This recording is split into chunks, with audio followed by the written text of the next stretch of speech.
A very good afternoon, everyone. I hope that all of you are doing well and also all of you are safe and sound.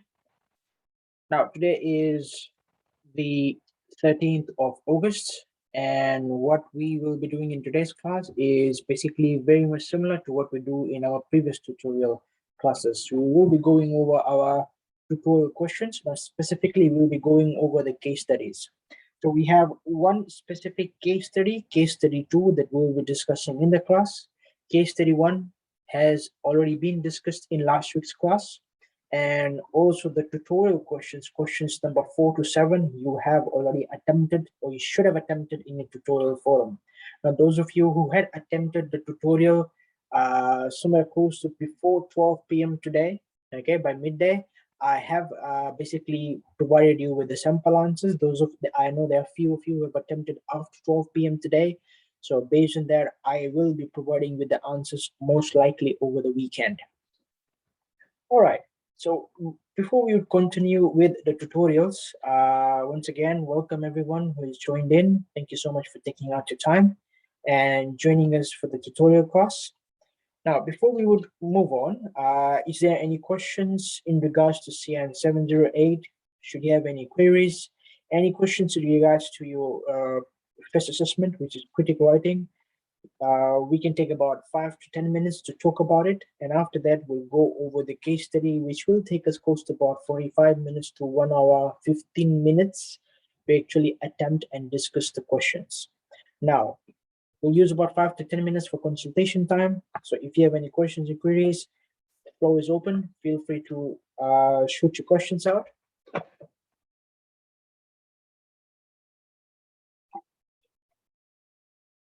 If you're uncomfortable or if you feel uncomfortable speaking, you can always go around sending me a chat message on Zoom.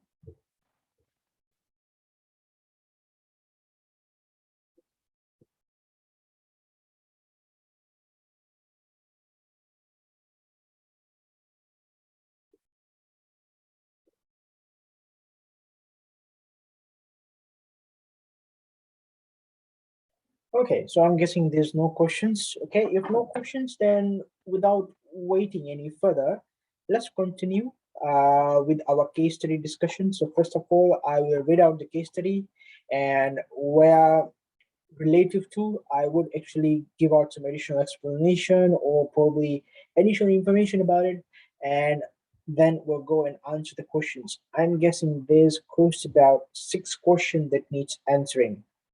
All right. So let's go and read our case study 2. Let me zoom in a bit so that you are able to see it clearly. All right. So case study 2, let's read it out.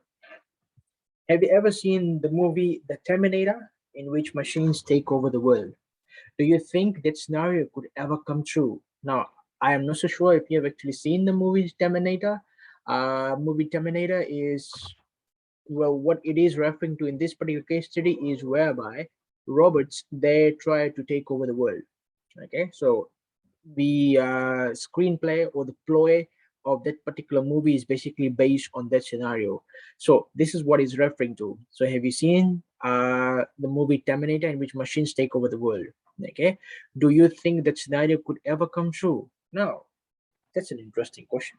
Do you think that machine could take over the world and we humans will serve them or be slaves to them? I don't know. I don't know actually if that is ever going to be possible.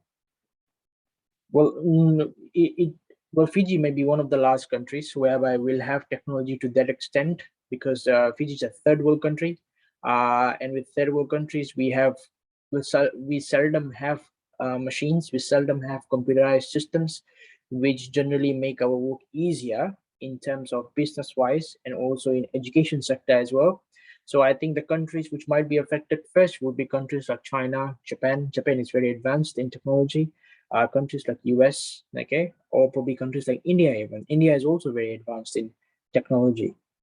And now you might be thinking, why those countries? Why not here in Fiji? Why we do not have that much of talent? Well, first of all, the exposure. Those countries, they get way more exposure than what Fiji is getting at the moment. Secondly, these countries are generally quite massive population oriented. They have massive population. If you look at India, India has close to about more than billion people. Yeah, more than billion people are in India. So much to China, and I think US is not more than a billion, but still there are a lot of people. So in order to survive and strive, people have to think out of the box. Yeah, so that's why these countries, they have this much of exposure. Moreover, we also have a sort of thinking, these countries do financially well, people earn more compared to us. Well, they do, but not forgetting they work double or triple harder than what we do here in our country. Okay, basically, if you look at the Pacific style of living, is way more of a relaxed lifestyle. Okay, whereas with them, they don't have relaxed lifestyle like us. Well, they do have earn money, and they take out time for holidays, and that's how our tourism sector runs. But they generally work harder than we are doing at the moment, or we might ever do, right? So that's where their exposure is way too much to technology and machines compared to what we have. Now, let's continue reading. Researching the Internet of Things makes you wonder if robots can give self-consciousness. Self-consciousness meaning they are able to think or do things on their own, making the possibility of them taking over the earth a reality. If these are your thoughts, you are not alone. Many prominent people in the field of science and technology are debating this hot topic.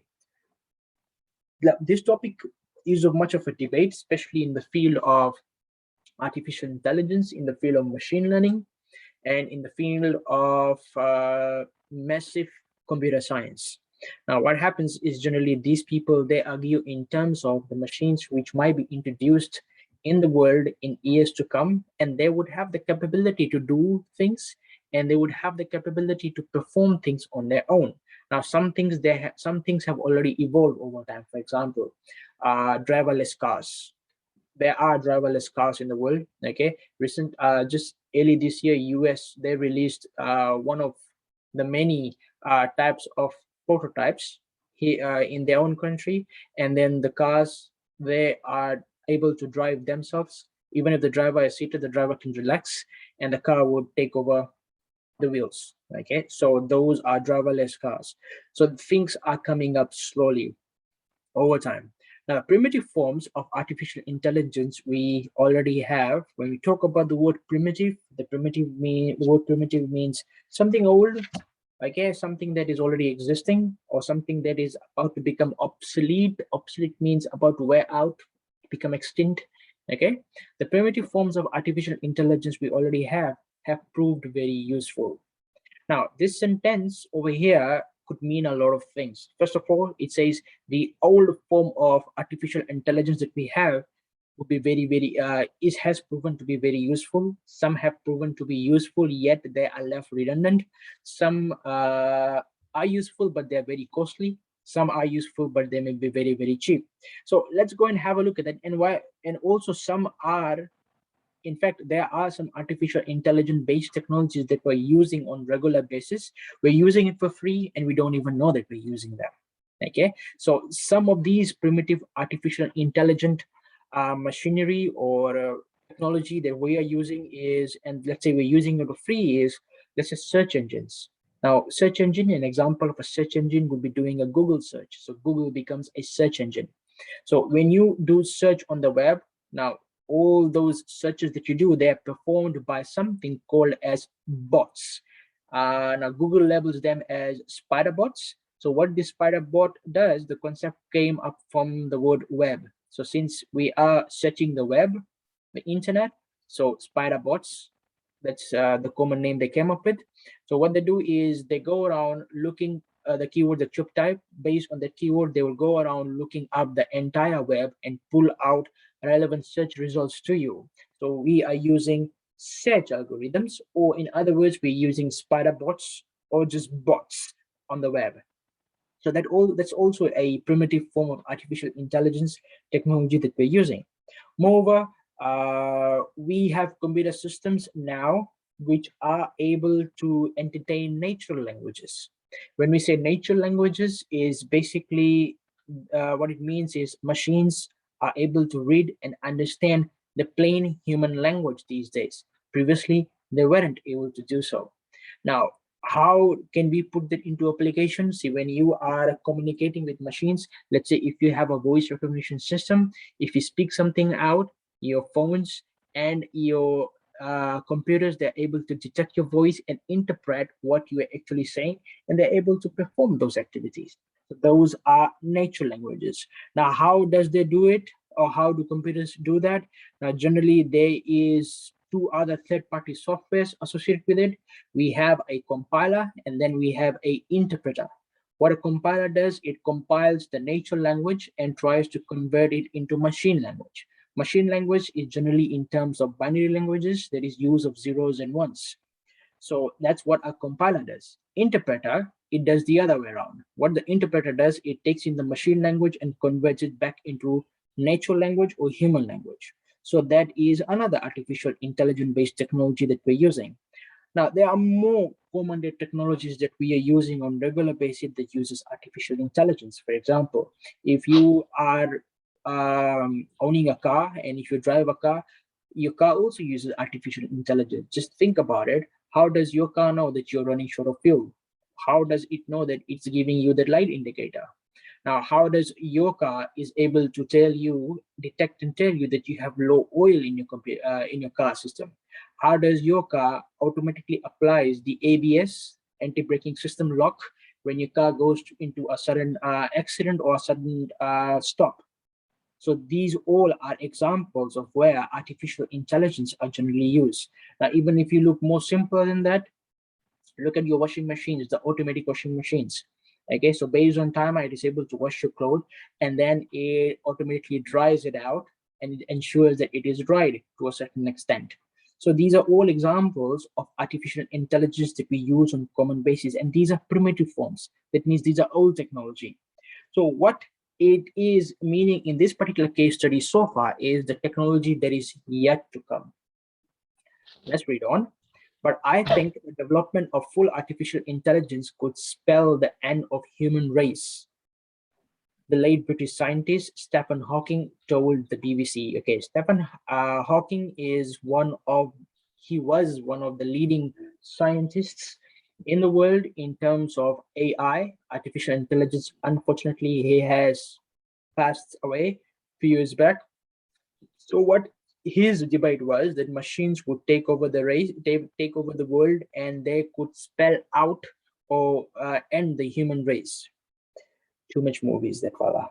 Okay, so once humans develop artificial intelligence, it would take off on its own and redesign itself at an ever increasing rate. According to Hawking, the robots may take over the planet if artificial intelligence research is not done properly. Okay, now it may be true, it may not be true. I don't know if robots would actually take over the planet. We have to ask the robots what their intentions are, but generally you should know that robots are created by humans. So then you should ask people who would create the robots what their intentions are, what the robot should do. Okay, so that's his point of argument. So we'll get opportunity in our question section whereby we can always go and debate about it. The debate on artificial intelligence has two sides. In agreement with Hawking, stating artificial intelligence will overtake human intelligence. So that's what Hawking said. And the other way is in disagreement with Hawking, stating that true AI, loosely defined as a machine that can pass itself off as a human being or think creatively, is at best decades away. So what the second point means? I think you've understood the first one. The Hawking said that robots will take over the world and they will basically clear out all human race. That's the first agreement. And the second disagreement point of the debate is that what Hawking said, it may be true, but it may take decades. I would say even it might take centuries away before that could ever be possible. All right. Why? Because you need time to get those done. By the way, robots were not created in a year or two. It was based on decades and decades of studies. All right. Now, if you look at the search engines, the internet became a thing right in the early 2000. Okay, early 2000. That's where when internet became a thing. Before that, if you ask our parents, okay, who were born somewhere about let's say 1950s, 1960s, or 1970s, they weren't exposed to technology what we are at the moment because those things never existed.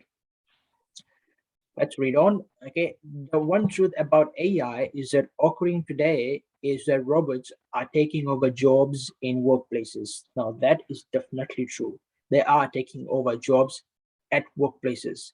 Years ago, the horse was replaced by automobile. Okay, now automobile or automobile, whatever or however you pronounce that as, cars. So horses were replaced by cars.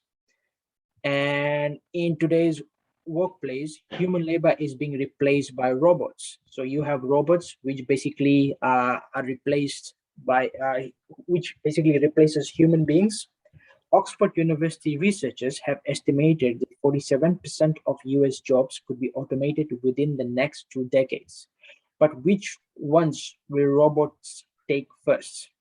According to Shelley Palmer, the CEO of Palmer Group, the following are the first 5 jobs robots are replacing, along with the last 5 jobs will replace. So we'll go next and have a look according to what Shelley Palmer is saying. By the way, the Palmer Group, they are one of technology-based company in US. Okay, so according to her, what she is saying is she is giving a list of 5 jobs that robots could easily replace, and a set of 5 jobs that robots will be very large or they might hardly replace with.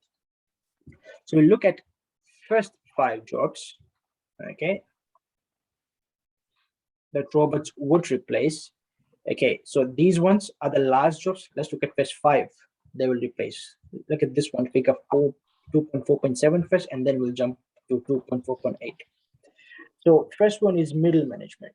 Now, middle management, basically the middle level managers. Okay, if your main job function is taking a number from one box in Excel and putting in another box in Excel and writing a managerial report, then you are a prime target for a hostile takeover from a robot. Be ready. So if you're a middle level manager and you are just involved in making minor decisions and making managerial reports, so there's a likely chance that robots might take over your job. In fact, many times they, I think, is already taken over. Why? Because most of the middle management jobs has been now replaced by MIS or DSS systems. Even though they are not robots, but they are work of artificial intelligence and machine learning. Point two, salesperson. Robots will dramatically reduce the cost of sales by removing the person from the sales process, requests for proposal, quotation, order, and fulfillment systems, making the entire company far more profitable. So if you are a salesperson, you might also be replaced by robots. Now, what robots would do is it's giving it's giving a sort of pardon me, I'm just trying to mute some of the mics uh, which are audible at the moment. Now, if you're a salesperson, in this particular definition, it is giving a minor description of what salespersons normally do is a request for proposal. Okay, so they make proposals, they make quotations, and they ensure that the order and the quotations are fulfilled by the use of the fulfillment systems. So if you are a salesperson, there's a likely chance you may be replaced by robots for the use of any AI or machine learning technologies. 3 is report writers, journalists, authors. Report writing is easy, and robots are being taught to read data, pattern, match images or video, or analyze almost any kind of search materials, creating useful managerial reports. Text-to-speech systems are evolving quickly, and even commentators will be replaced by robots. The third job that might very quickly be replaced by robots or the use of AI and machine learning are report writers, journalists, and authors. Now, for report writers and authors, why? Because robots can easily write letters, they can easily write articles, they would be easily able to write books because they have the capability to read, analyze, evaluate, and moreover rewrite materials. So they would be able to do that. Now, for journalists, this becomes very tricky. Now, if you look at what journalists would do is they do their research work by going around here and there, and from there they actually comment on it in a actual audible manner. Audible manner, that means they would be speaking it out, like what you're seeing on your daily news and stuff. So that's the job of a journalist. Now, I feel part of it is already being replaced at the moment. Why? Because we have a lot of text to speech systems. So what happens in a text to speech system is whereby you just have to type the text, and that text is spoken by the computer system. And even you can go around choosing the voice, which language, whether a male or female. You can talk about, and even you can choose the tone of the voice. So these systems are able to do as such. So text to speech system. If you want to try it out, or try looking at Voki, www.voki.com. So that provides a platform whereby if you are creating a content and you do not want to speak yourself, or you feel that your voice is not as good as you think it is, or you are not satisfied with how you sound, what you can do is you can always replace your voice with a speech, with a text to speech system. So Voki is a good example for it. Now, next option is accountant and bookkeepers. Now, that is a direct challenge to some of you who are doing CN 708. Now, many of you remember right at the very beginning of the class, I'd asked you what are you doing or what is your ambition. Some of you told me that you're accountants. Some of you told me that you want to you want to be an auditor or something as such in a bookkeeping company. Bookkeeping company would be an accounting company. Or if you are some way or the other involved in a management, accounting management firm, so your job may be of a risk as well. Now, machine learning accountants and bookkeepers will operate infinitely better than humans and far cheaper. Why? Now, why is that a case? Now, we know how accounting is. Now, I've also done accounting in high school, and sometimes it becomes quite a hefty work trying to balance all those balance sheets, your income statement, your revenue statement, and so forth.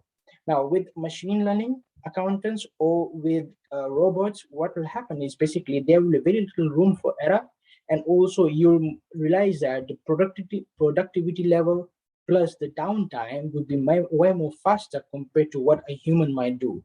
Now, some of you might disagree with what I'm saying, okay, but this is what the research has been saying. So we'll speak about it at the end of the class, okay? So robo accounting is in its infancy. When we say infancy, the word infancy comes from the word infant. That means infant is like a baby, so early stage. So robo accounting is it's in infancy. It's at a early stage, but it is awesome at dealing with accounts payable, accounts receivable, inventory control, auditing, and several other accounting functions. Now, if you really want to know how robo accounting works, just try browsing through and buy and try buying some items from some e-commerce websites. E-commerce websites like Amazon.com. You have AliExpress, Alibaba.com.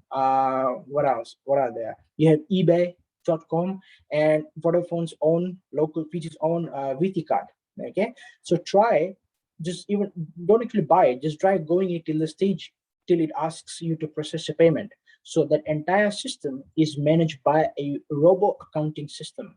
So what a robo accounting system does is automatically it would see what item do you prefer, what is the quantity, it will prepare the invoice itself, and after it prepares the invoice, straight away it will shoot off an email into an information management system and update the accounts itself.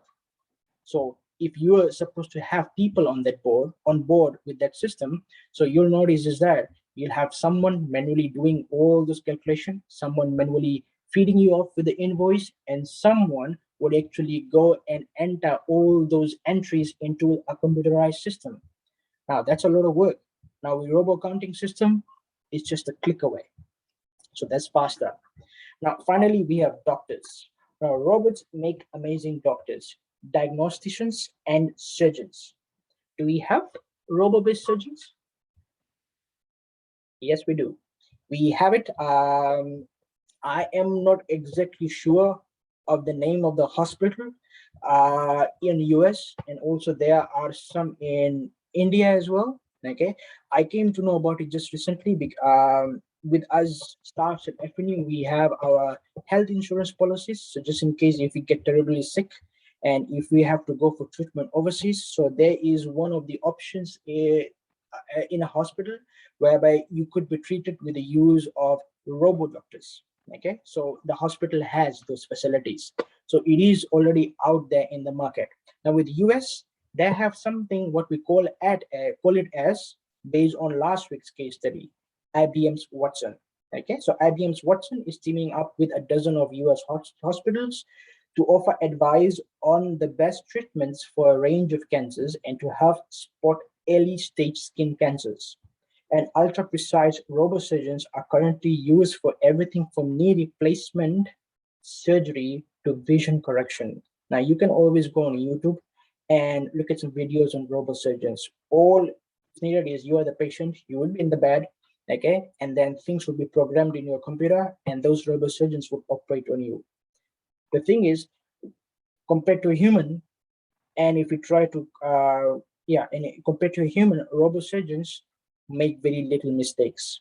Now we must realize that humans, we have a tendency to make a lot of mistakes. We have a tendency to make errors. Why? Because humans generally deal with emotions and psychological behavior, while robots do not have that.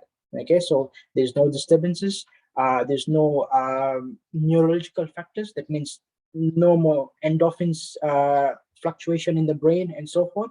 So with that, robots are able to perform better. This is great news because robotic doctors are going to become a necessity as the world population is expected to reach 11 billion in 2100. I think we'll reach there before that. Okay, 11 billion. We will reach 11 billion way before 2100. And with many people on the earth, even if everyone who ever wanted to become a doctor became one, we still would not have doctors. Okay, this is a very powerful statement, the very last one on the population one. That's true, right? Because if the population increases, even if everyone who ever wanted to become a doctor, if they even become doctor, still there would be lack of doctors in the world. So that means you need to take care of yourself more, eat more healthy foods, more vegetables, exercise a bit, keep away all the junk, probably. Okay, so that could be, so that was a list of 5 jobs robots would replace. Now, then we have a list of 5 jobs robots will very last replace. Okay, you have preschool and elementary school teacher. Okay, children need to be taught by humans if we want our children to grow up to be a human. A robot would be unable to teach a child to be human. Okay, so preschool teachers and elementary teachers are, let me say, elementary is just like class 1, 2, 3 here in Fiji. Okay, so those teachers, their job would be very much secured, and there would be last set of jobs that would be affected by the replacement of robots. Because in order for us humans, the psychological factor plays a lot of role in such jobs. So in that case, humans would be needed to teach children. Now, 2, professional athlete. A robot playing a sport would simply take all of the fun out of the game. Professional athletes need to be human. So professional athletes, their job is also secured. Just imagine if we have a Fiji team going up to Olympics and we have robots instead of humans. Hardly anyone would watch the game. Okay, or Fiji would hardly win. You know why? Because all the countries with more resources, they will, they will put their robots into auto drive mode, and ours would still be on a very amateur mode, since technology is way more advanced in other countries. So in that sense, professional athletes, their jobs, they would very much be protected. 3, politician. As long as fairness and equality are important topics, human will be the only ones on the political scene. Okay, so we know what politicians do, we know their jobs. So based on that, in order to play around in the political scene, when I say play around, it simply means in order for you to act accordingly in a political scene or political scene, humans would be needed. 4 is judge. Now, for sure, judges would be one of the last jobs that robots might ever replace. Why? Because with judges, I think is given there, okay, requires both objective and subjective assessment. They need to evaluate things. You with judges, you need to see things in terms of human perspective and also in a non-human perspective as well. So subjective and objective, and simply cannot be replaced by a robot. And 5 is mental health professional. It takes a great deal of human knowledge to understand mental health issues, and psychologists and psychiatrists will not be replaced by robots due to the delicate nature of humans.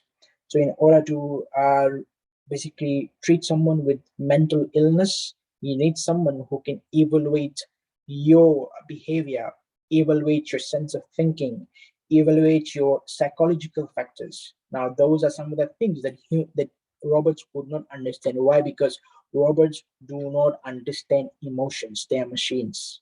Or have you tried talking to your car, and your car responded to you? So one day it broke down and you said, please, please, please, let's work, and it started working. No, it can't happen like that. It's a machine. So machines do not display any form of emotion. So in that case, if mental health professional, their job is very much secured. Yeah, so that finishes our case study. Let's go and attempt the question. So your case study questions, okay? Now anyone has a question, or anyone has a query, or anyone feels that you want to discuss something about the topic, please go ahead. I'll give you about 5 minutes if you'd like to do so. Or if you have some stands or some comments on robots and on certain jobs, please feel free to talk. I'm all ears.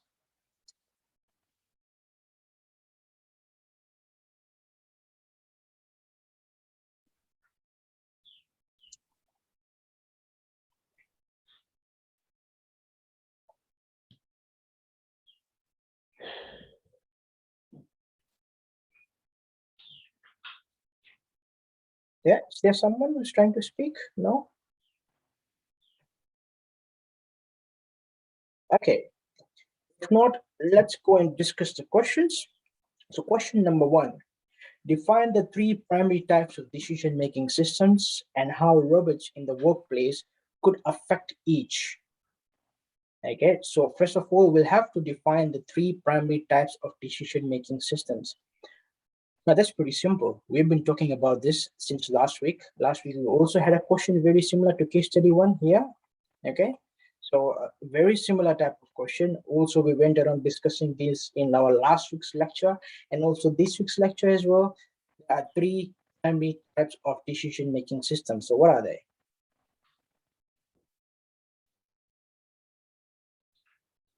You have operational, you have management, and you have strategic.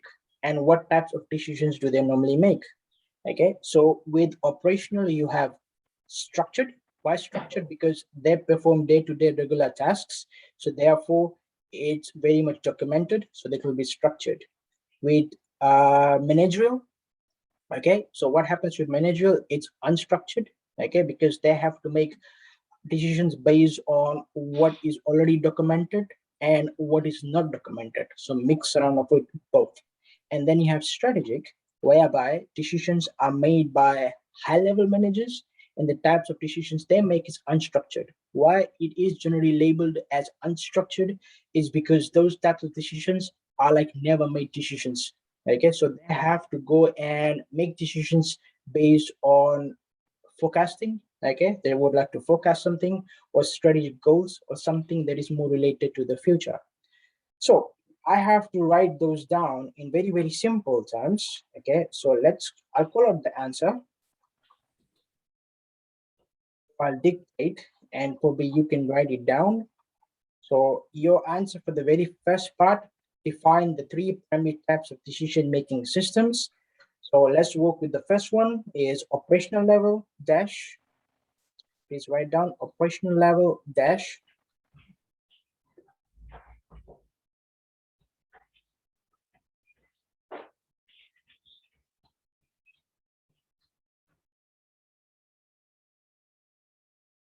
Operational level dash. So employees develop, comma, control, comma, employees develop, comma,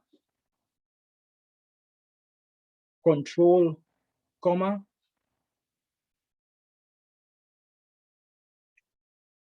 employees develop, comma, control, comma,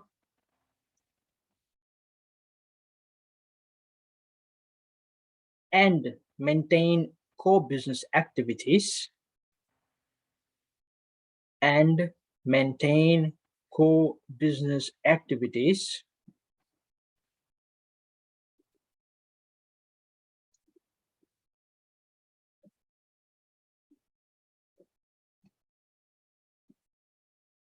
and maintain core business activities required to run required to run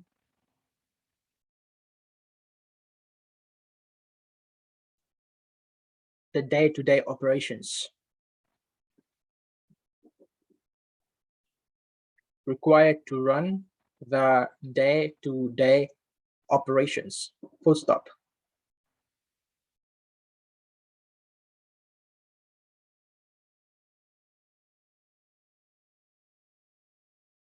Operational decisions are considered operational decisions are considered operational decisions are considered structured decisions, comma, structured decisions, comma,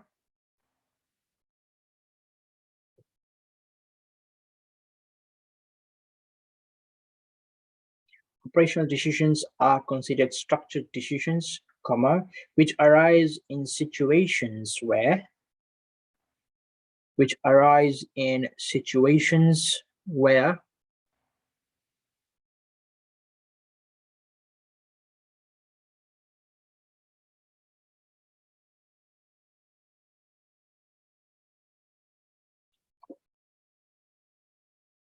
which arise in situations where established processes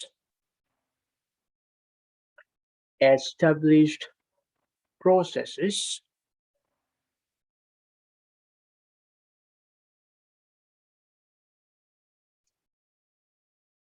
offer potential solutions offer potential solutions.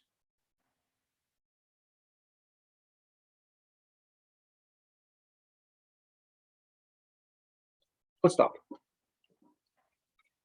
Just a bit more information on structured decisions. Can you please write these down as well? Structured decisions are made frequently. Structured decisions are made frequently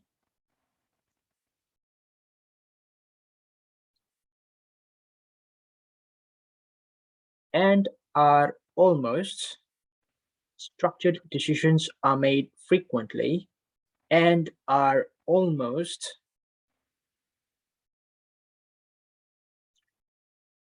repetitive in nature. Repetitive, R-E-P-E-T-I-T-I-V-E,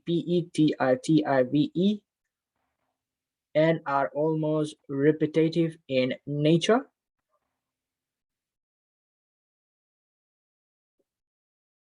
Full stop.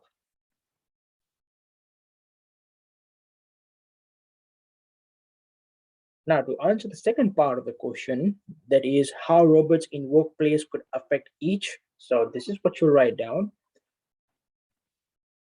Since decisions made by operational level decision makers,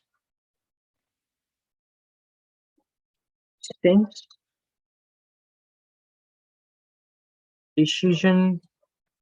decisions made by operational level decision makers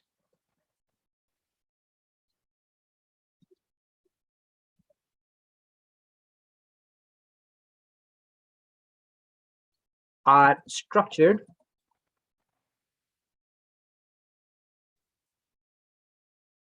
since decisions made by operational level decision makers are structured,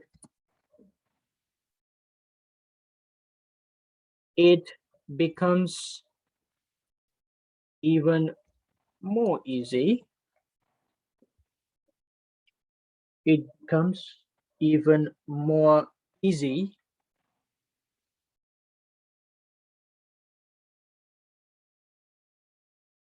for robots to, it becomes even more easy for robots to collate. Spelling of collate is C-O-L-L-A-T-E, collate, analyze,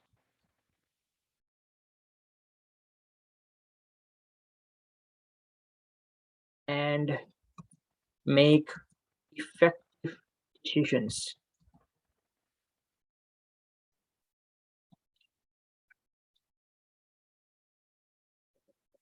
Good stuff. So since decisions that are made by the operation level decision makers, since they are structured, what happens, it becomes way more easier for robots or even any machine in that term to collate. Another common word for collate would be is to collect or to bring together, to collate, to analyze and make effective decisions. So that is again, pardon me, so that is how robots would affect operational level decision makers.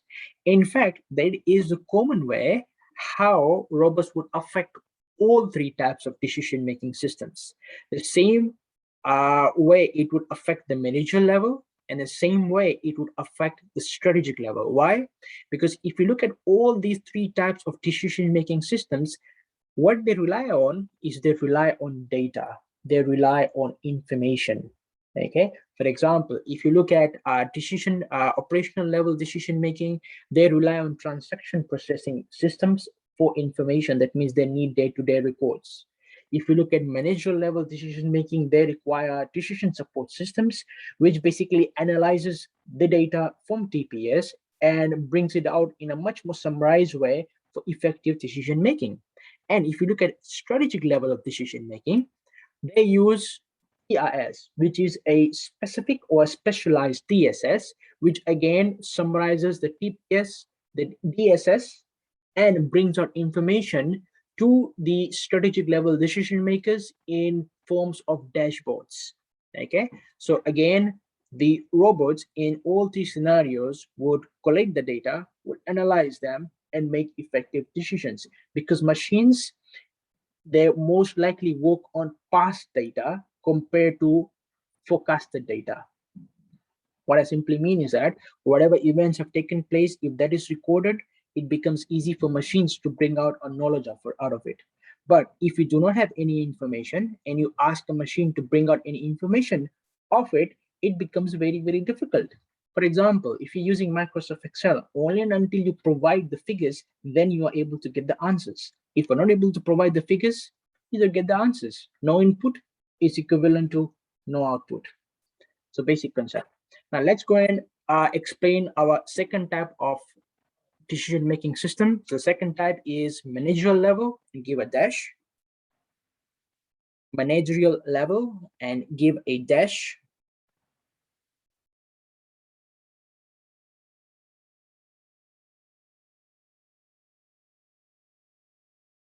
Employees are continuously, spelling of continuously is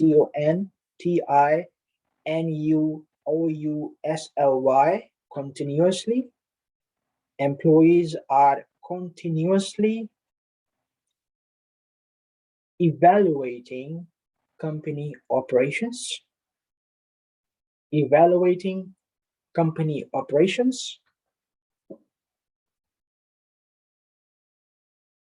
to hone the firm's ability, to hone, H-O-N-E, to hone, H-O-N-E, the firm's abilities.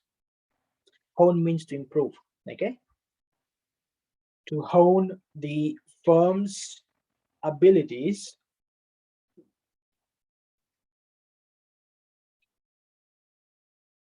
to identify, comma,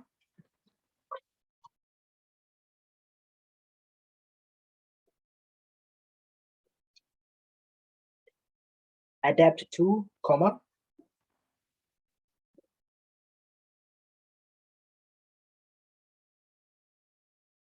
to identify, comma, adapt to, comma, and leverage change. What do you mean by the word leverage? To bring in change. Okay. Leverage change, full stop. The type of decisions made are semi-structured decisions. The type of decisions made are semi-structured decisions.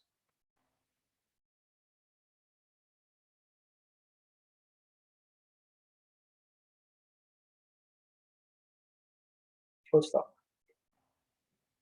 And the second part of the question, how robots in workplaces could affect strategic level, your answer would be is since decisions made by managerial level decision makers, since decisions made by operational level decision makers,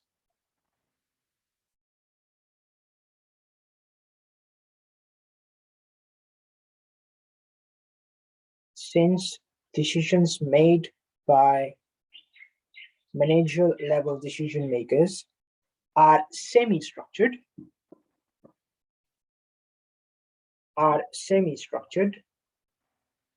so after writing the word semi-structured, give a bracket and write down written plus written plus past decisions, close the bracket, written plus past decisions, close the bracket, comma,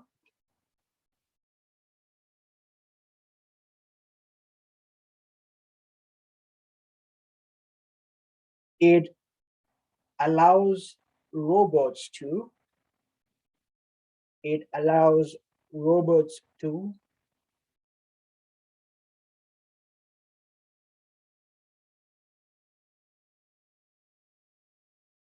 it allows robots to easily collate,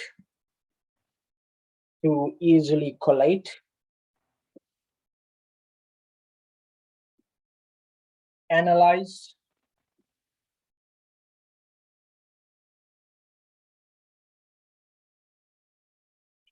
analyze, and make effective decisions.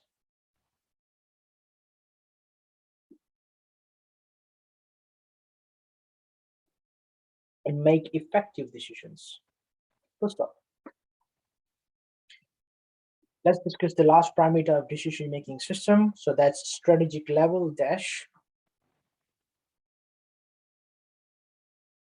Strategic level dash.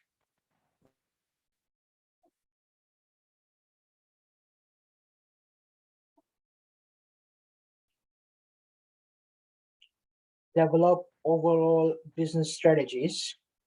Develop overall business strategies, comma. Develop overall business strategies, comma.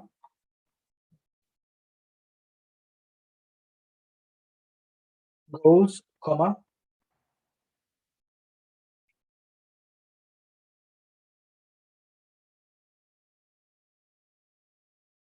And objectives as part of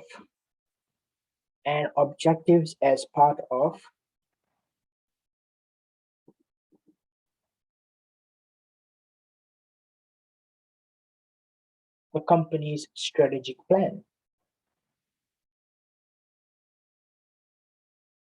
And objectives as part of the company's strategic plan. Full stop. But what are strategic plans? Strategic plans are long-term plans, generally considered between a year span of 3 to 5 years. Okay, strategic plan. Full stop. Types of decision made are unstructured decisions. The types of decisions made are unstructured decisions.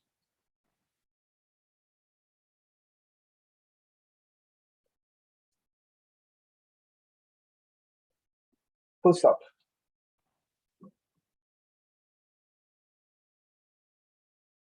Strategic managers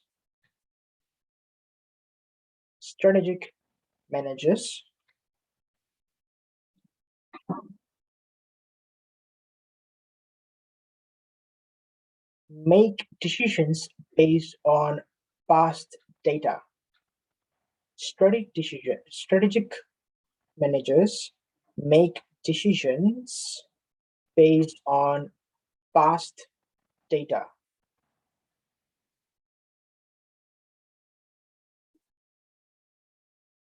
Full stop. New knowledge is derived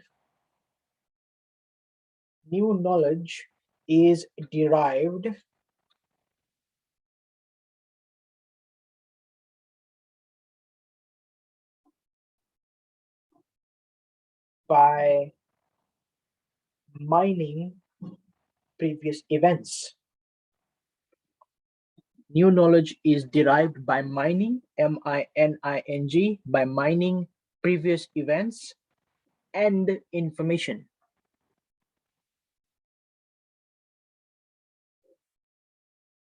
Comma, events and previous information, comma,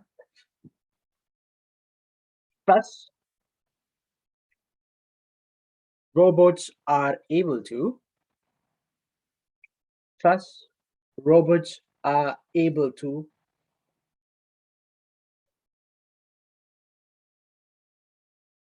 replace strategic level decision makers. Thus, robots are able to replace strategic level decision makers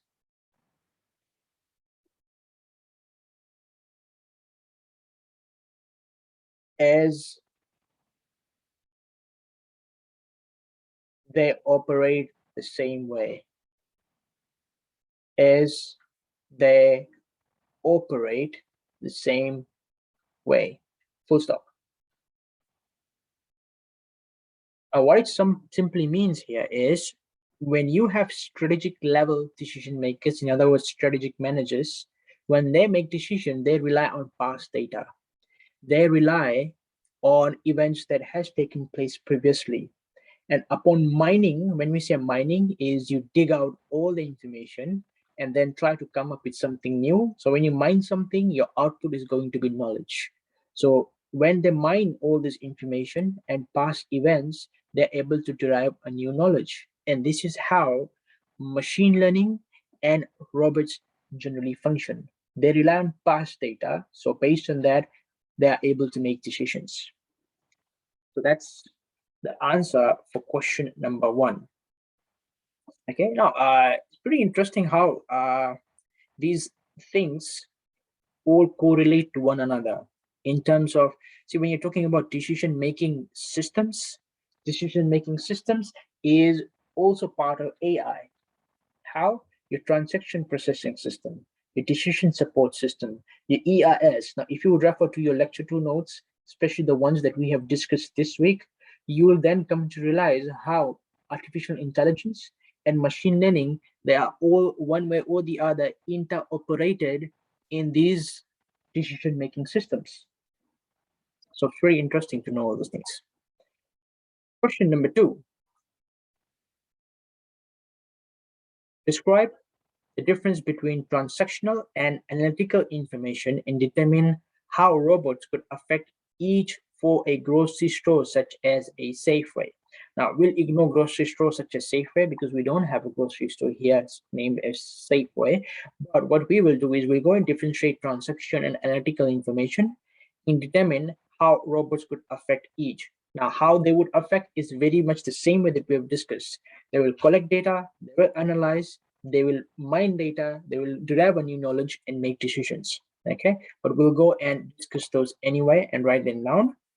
So first of all, we will talk about transaction information. So please write down transaction information encompasses transaction information encompasses ENCOMPASSES. Transaction information encompasses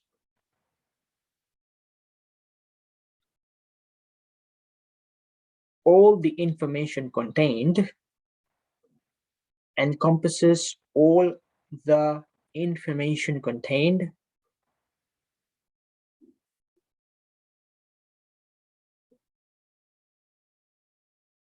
within a single business process, within a single business process,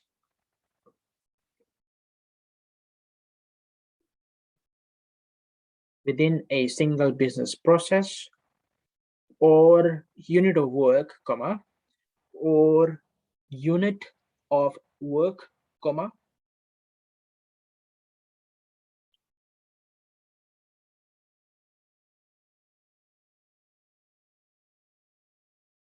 or unit of work, comma, and its primary purpose is to, and its primary purpose is to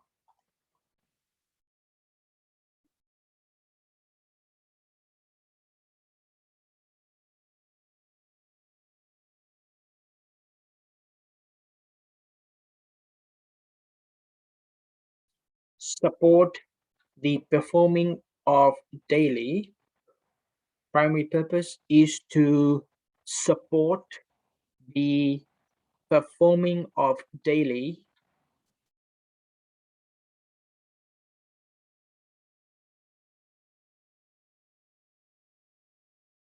operational tasks. Performing of daily operational tasks. Full stop.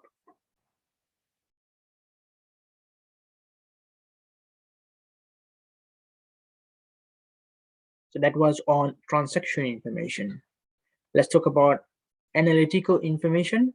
So analytical information encompasses analytical information encompasses ENCOMPASSES encompasses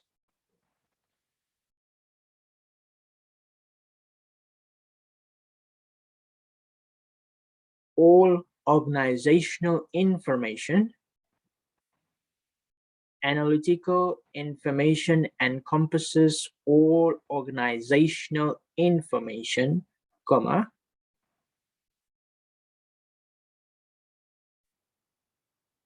and its primary purpose is to, and its primary purpose is to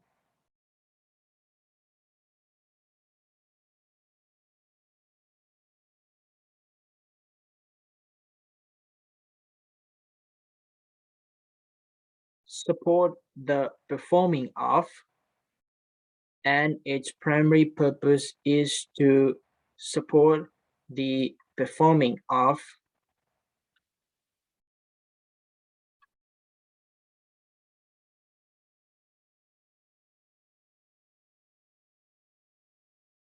and its primary purpose is to support the performing of managerial analysis tasks. Managerial analysis tasks.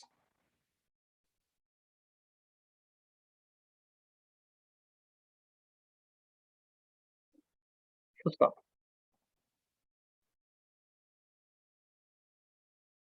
Now let's go and see the relation of these two types of information in grocery stores. Grocery stores use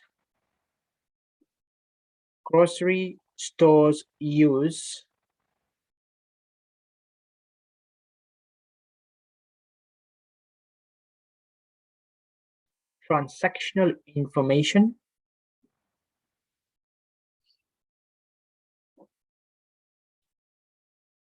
grocery stores use transactional information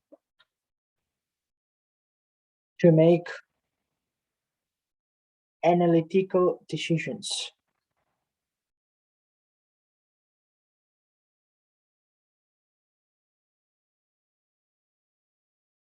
Grocery stores use transactional information to make analytical decisions.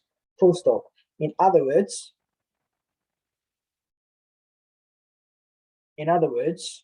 comma,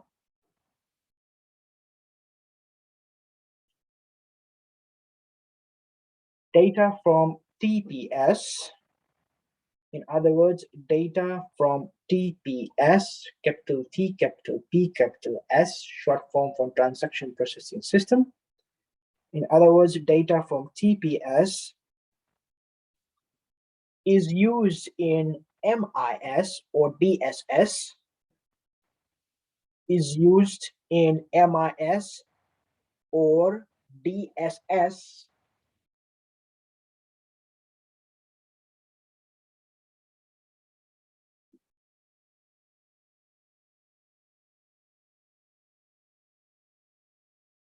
to make managerial decisions.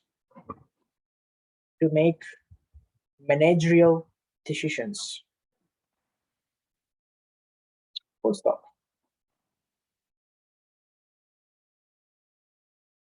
In case of robots, in case of robots,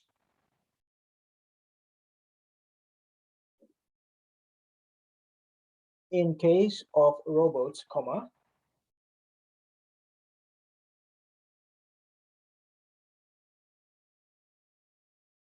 it would need information, it would need information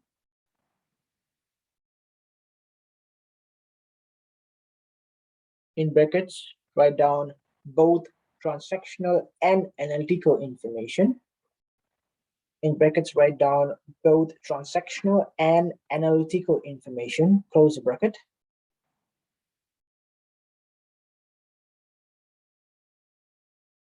To analyze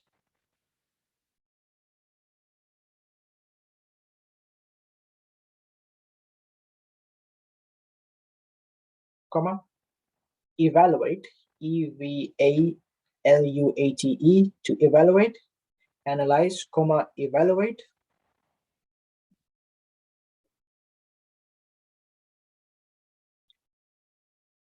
comma, mine, M-I-N-E, comma, mine, M-I-N-E,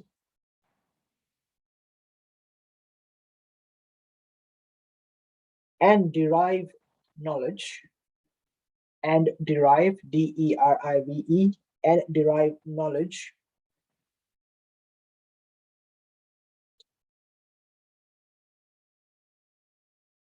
for effective decision making in a grocery store.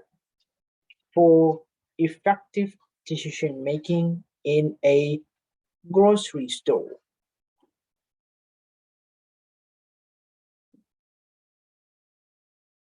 Effective decision making in a grocery store.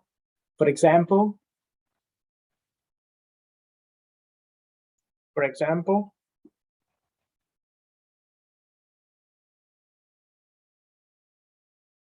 marketing more on the products with less sales.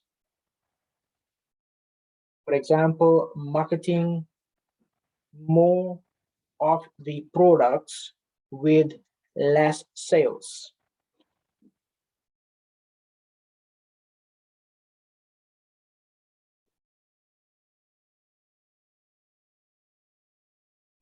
Or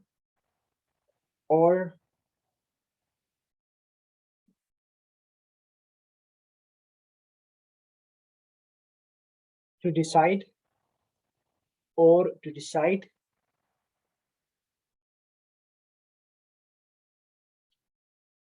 if customers typically prefer, or to decide if customers typically prefer to use cash or debit cards. Prefer to use cash or debit cards. Full stop.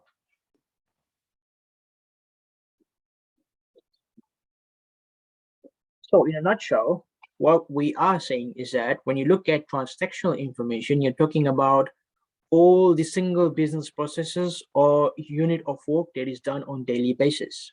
Whereas analytical information, what it does, it supports managerial analysis tasks. So in a grocery store, both of these are required because you get transactional data from TPS and analytical data from your decision support system or MIS. So based on this, what a robot would do is a robot would analyze, evaluate, mine, and derive knowledge to make decisions for the supermarket or grocery store in this case. So some of the examples is, so based on analyzing all the data, decision may be made by the robot is to do more marketing on a specific product. Now, robot generally does not mean is like the robot, the moving kind of robot. No, robot can be any machine in the situation of artificial intelligence and machine learning. Okay, so even you have small machines that allows you to do automatic checkout and stuff, your self checkout. Now we don't have self checkout here in Fiji, but if you there are self checkout machines in overseas countries. So with them, so those machines which allow you to do self checkout, they can be counted as a robot. So a robot may determine, okay, which products are sold less and they need more marketing. Or it could also go and figure out and make a decision whether customers prefer to pay cash or to the use of debit cards. So if there's more on debit cards, and you know that generally debit cards, they take a bit of time compared to cash. So what might happen is you need to have more counters which are able to have more of debit card machines. Now, if we take for Fiji scenario, we have grocery stores. There's only about one a debit card machine in a supermarket for one bank type. And sometimes you have cross interactions or cross transactional basis or for different banks. That means if I have a BSP card, I can swipe my BSP card in ANZ's debit card machine. Now, not all banks may allow that. For example, you cannot run your Berber card in BSP. So for that, if a robot is able to make a decision, okay, more people are there, they're using debit card machines, they're using their debit cards to actually buy groceries, and which kind of card they are having. So the supermarket or grocery store may request the bank to give in more of those debit card machines, and so forth. Okay. Now, question number 3. Illustrate the business process model used by robot to perform an analysis on a patient with a goal. Now, this can typically differ from one student to the other, but what we'll do is in our point of view, we'll look at 3 elements. The first element would be is data will be gathered from past records. So you'll draw a box, a rectangle, and within that rectangle, you will write down data gathered from past records. Draw a rectangle. It's saying illustrate. You're illustrating a business process model. So in a rectangle or a square, okay, write down data gathered from past records. Data gathered from past records. And then make an arrow pointing towards the right hand side. Okay, arrow from the box pointing towards the right hand side, and draw another box.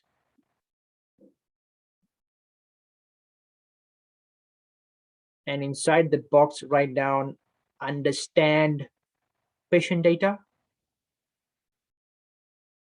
Understand patient data.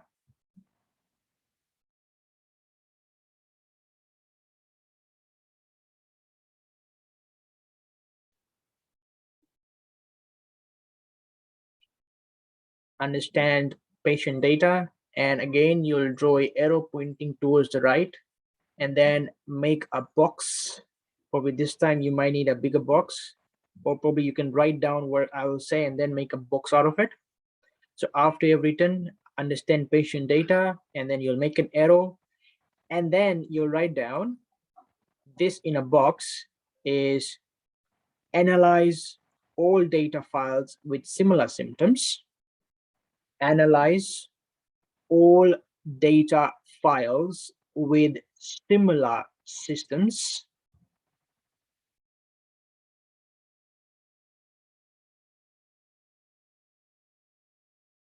analyze all data files with similar systems to determine the best medication for the cold. To determine the best medication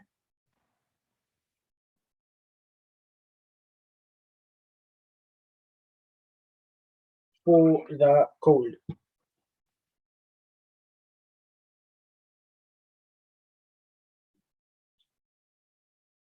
So analyze all data files with similar symptoms to determine the best medication for the cold.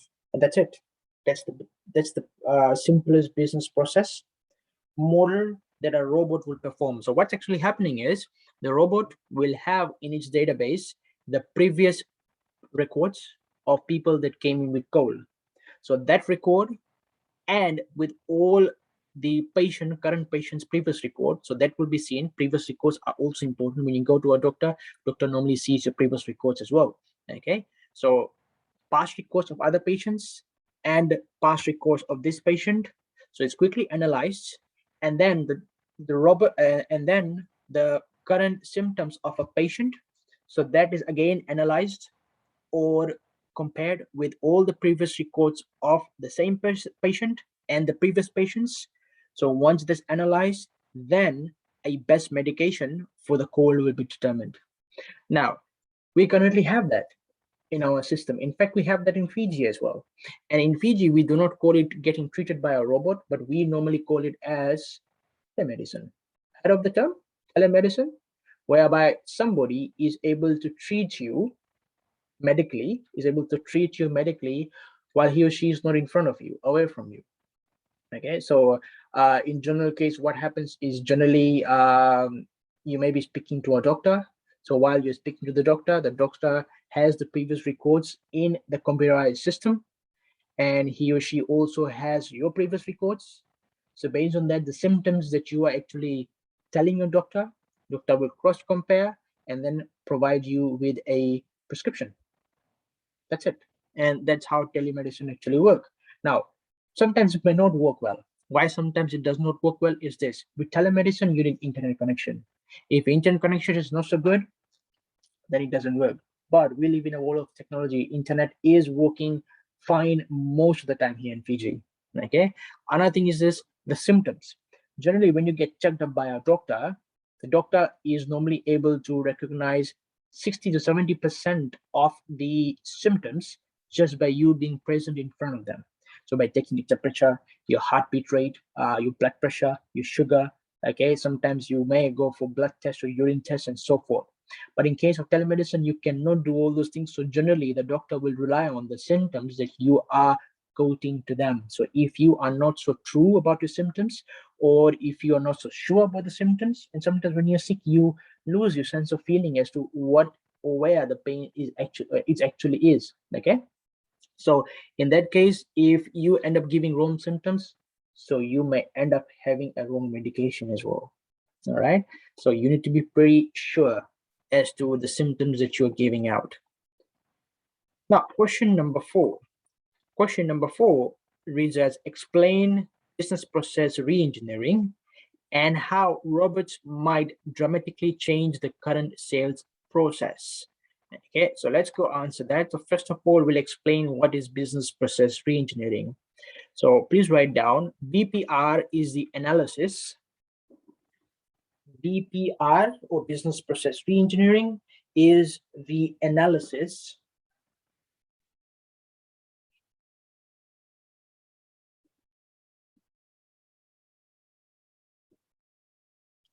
and redesign of workflow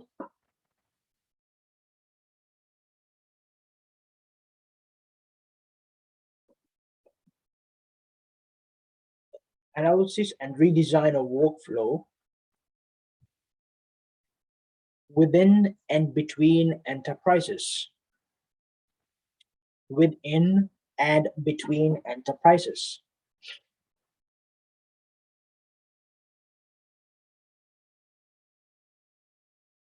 Within and between enterprises and occurs at the systems level and occurs at the systems level and occurs at the systems level or countrywide level or countrywide level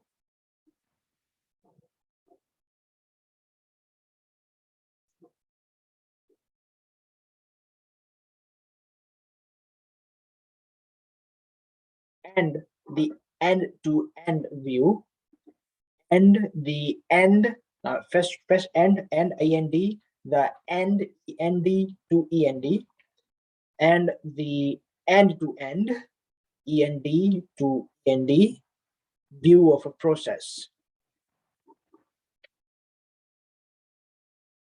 Full stop. So with the term business process reengineering is what you're doing is basically you are analyzing the current workflow, okay, between and within the organization, and you will try to redesign the entire workflow. So that means what is at the moment and what as is at the moment and what is to be. As is the current, to be is the future. So you are trying to derive to the future business process. Okay. Now the second part of the question was how robots might dramatically change the current sales process. So let's go and answer that. A robot could be used by a customer. A robot could be used by a customer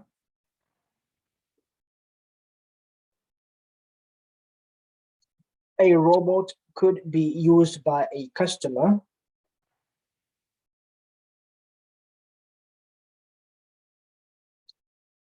to evaluate products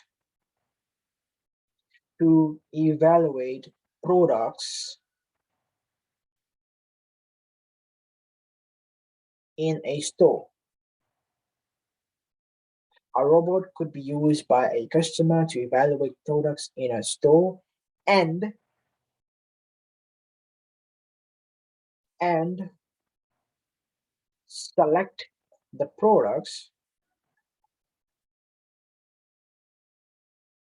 and select the products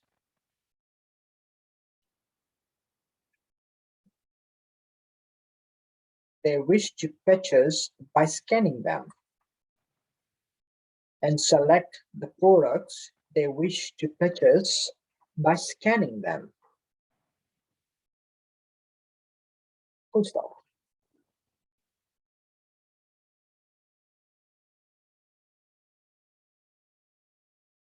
Purchase by scanning them, full stop. The robot could then pack the items. The robot could then pack the items.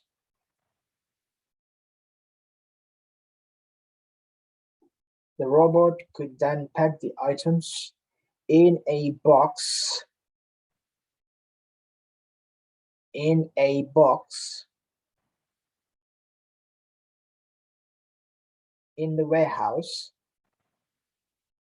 in a box in the warehouse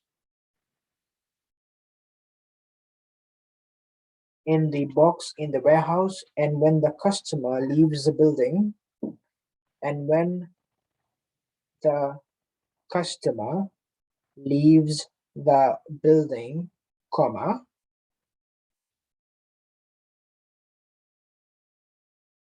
and when the customer leaves the building, comma, they could locate the customer's car. They could locate the customer's car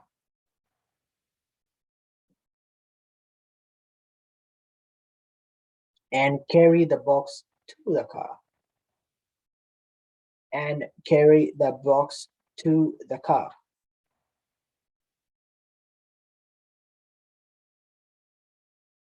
Full stop. So that is something that a robot could do. Okay, if they are used drastically in a supermarket scenario. So a robot could be used by a customer to actually go and to actually view the products. So where would they view it? Probably a screen somewhere on the robot, and the robot could actually show the products to the customer, and the customer can select the products. Okay, so after the customer has selected the products, then the robot will go back to the warehouse, pack everything in a box or in a carton, and then when the customer leaves or is about to leave the building, so the entire box is placed inside the customer's car, and the customer can also, what they can do is they can make the payment through the robot. If you can have a robot who can actually pick the items, scan the items, and have it delivered in the car, so why not have a debit card machine or credit card machine on the robot as well? So through that, payments could be accepted in. All right, so that takes us to question number 5. Formulate the different metrics that a personal trainer robot for fitness could provide a customer. Okay, so what we will be sharing here is you have a robot which is like a personal trainer. Now, personal trainer is basically, if you look at just a personal trainer, not a personal trainer robot, a personal trainer will try to ensure that you are as healthy as possible, that you are taking in enough of your calories, that you have enough of metabolism in your body to train, and moreover, is tracking your macronutrients and so forth. Okay, so what a personal trainer robot would do is they would look at some potential things.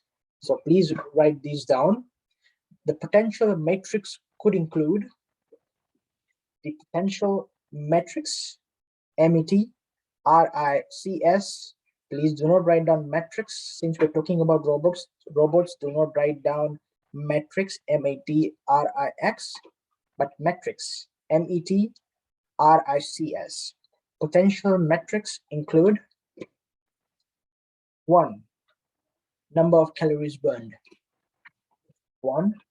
Number of calories burned.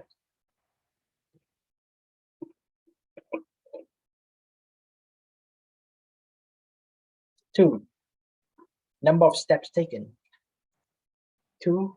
Number of steps taken.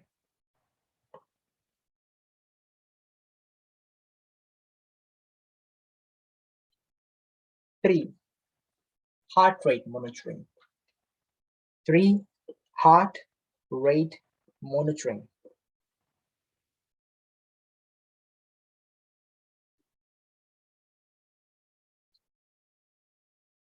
4. Distance of run. 4. Distance of run.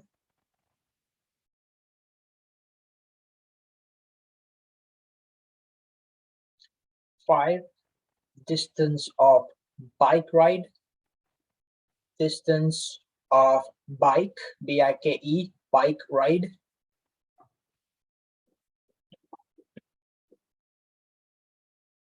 Next up, amounts of weight lifted. Amounts of weight lifted.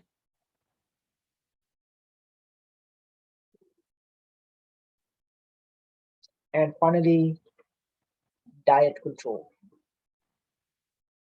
Last one is diet control.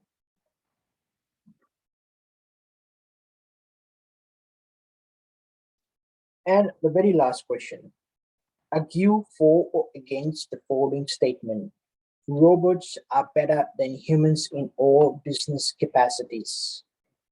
Okay, now this answer can be different for everyone. So we are supposed to argue for or against the statement. So is there anyone who is for the statement that robots are better than humans? I'll give you the opportunity first, so you may speak. So if you feel robots are better than humans in all business capacities, you may unmute your mics and then you may speak, and I'm most happy to hear you. Statement says robots are better than humans in all business capacities. So is there anyone who agrees with the statement?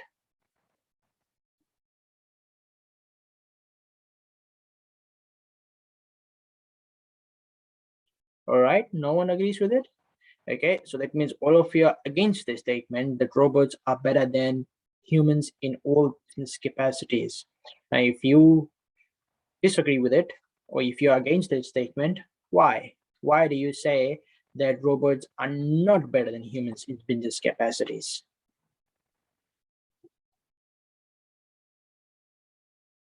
Anyone would like to share the ideas with the class?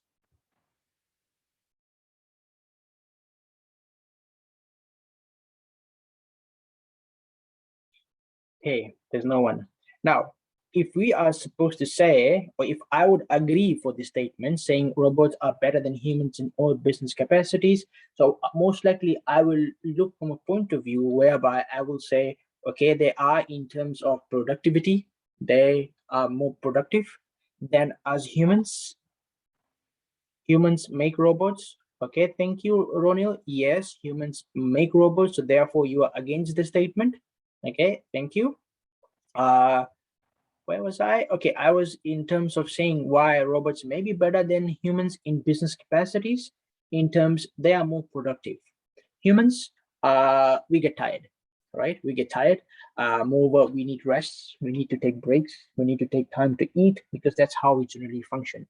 That's how we made. Okay, but robots, they don't. Okay, so therefore they end up being more productive. Moreover, uh, they are robots, basically they're not error prone. They do not make errors because they are programmed in such a way. If they make errors, that means something has gone wrong while they were being programmed. Okay, but otherwise robots are not error prone, or in other words you can say they do not make errors.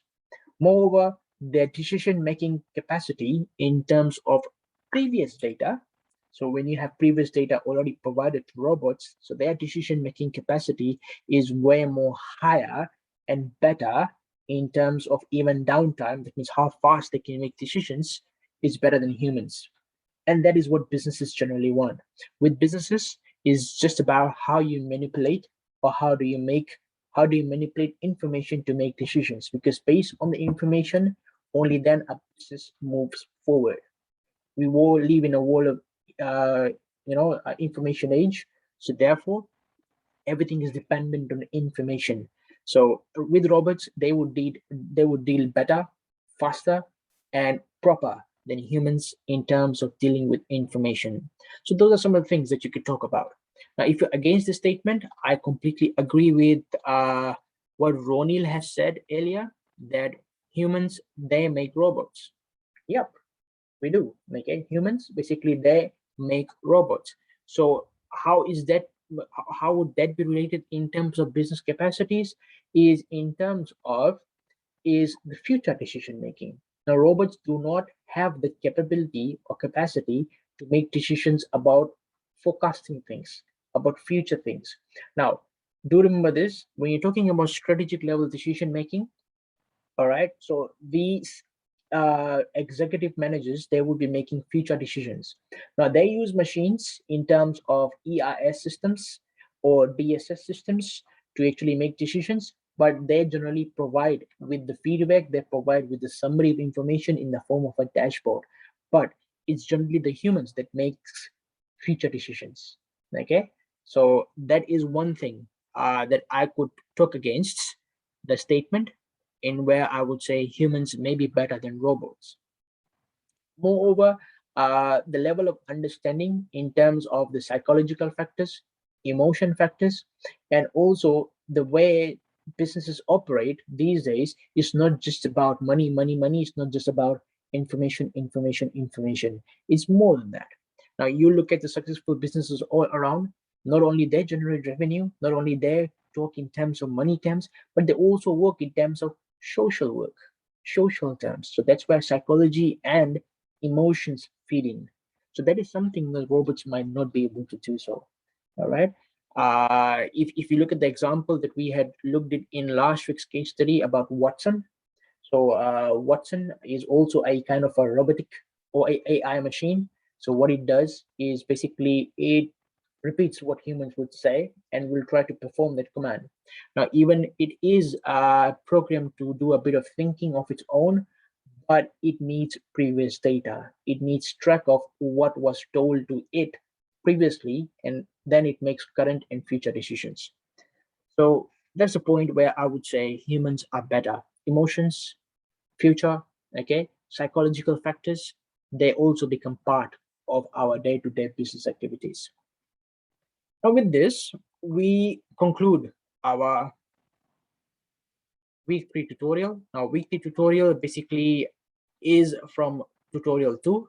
Okay, questions 4 to 7. If you have answered the questions, I will be releasing the simple answers on Moodle into the forum. Now, the condition is you'll need to attempt it first, only then the simple answers will be released to you. Now, why I'm doing this is just because you make an attempt. When you make an attempt, you will go and read your notes, you will try to understand it, and then you'll try to answer it. Do not do direct copy and paste from the web. It does you no good. Okay, try to read, try to look for the information on the lecture notes, and then attempt it. And once you attempt it, and thereafter, when I give you the simple answers, you can cross compare your answers and see where you have gone wrong and try to improve on yourself. All right. Now, those of you missed on to the lecture recording, the lecture for this week is already up on Moodle. Feel free to have a look. And also those of the students who have not joined us for the tutorial class, and you would be hearing me later in time of the recording. Thank you very much for keeping up. I do appreciate your efforts, and I know that you are basically working class students. And also thank you for attempting all the things. Now, please do go and attempt your lecture 1 quiz and your lecture 2 quiz. Okay, do not load them up till the very last moment. Moreover, you also have your critical question, which has been released up on Moodle since last week. Please start up with the work if you haven't. Those of you who have started, please keep up in the momentum. Try to finish it up as soon as possible and submit. And that's all I have for today. So thank you very much. If you have any questions or any queries, feel free to drop me an email or send me a message on Moodle, or you can even speak now. I'm all ears. All right. So I'll give you 2 minutes to actually ask questions if you'd like to. If not, exactly at 3:40, 3:35, I will close off the session. And those of you who'd like to leave, you are most welcome to do so. Thank you.